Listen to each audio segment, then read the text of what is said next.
Today, I'm going to show the method that I use for edge painting leather. I have been doing a few exotic leather projects recently which required edge painting, so I think now is a good time to cover it. When working with vegetable tan leather, you have the option to burnish or paint your edge, but with exotic leather and chrome tan leather, burnishing is not an option.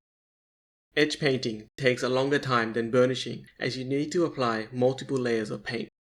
However, it can give you really nice looking edges. So let's begin with the method. This is the sample of leather I will be working with today.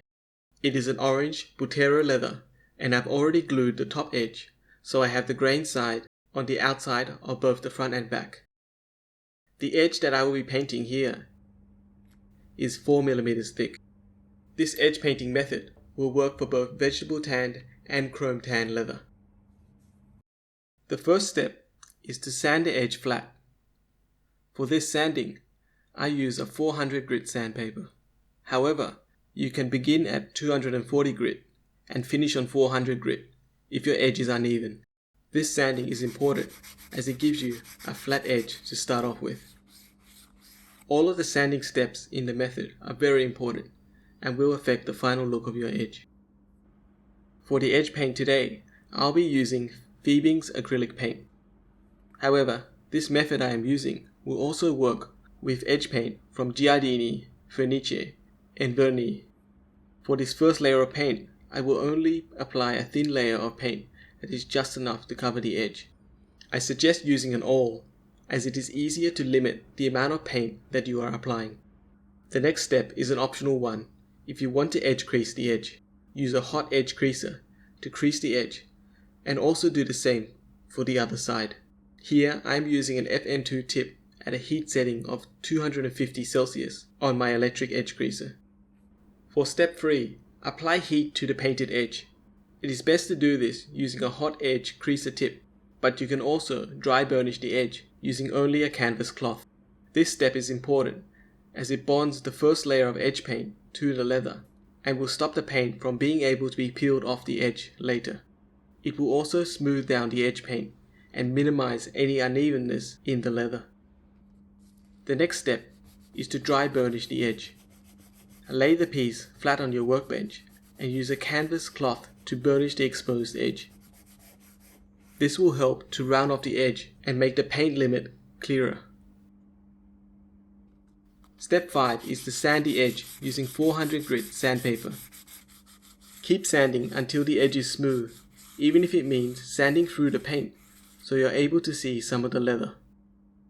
Paint the edge again, this time a bit thicker than previous. Your paint should be beading up on the top of the edge. Here I will be using a roller type applicator. Otherwise, an awl will do the same job, just a bit slower. If your paint spills below the edge, it is a straightforward method to fix it. You will need some natural rubber, which is readily available online. Simply rub it over the paint you need to remove, and it will rub off. Sand the edge again, but this time using an 800 grit sandpaper. Keep sanding until the edge looks completely uniform and smooth. Repeat the painting and sanding steps again until the edge is smooth. Normally it takes 3 or more layers of paint to be able to achieve a smooth edge. After 4 layers of painting and a final round of sanding, the edge is ready to be finished.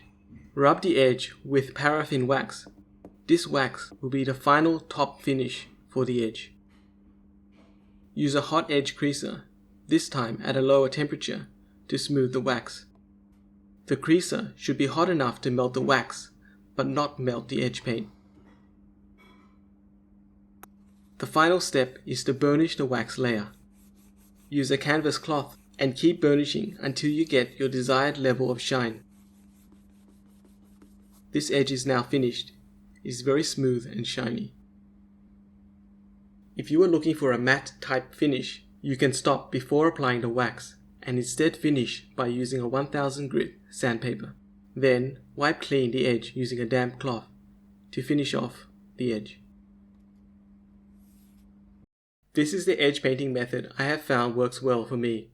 However, there are many variations to this method.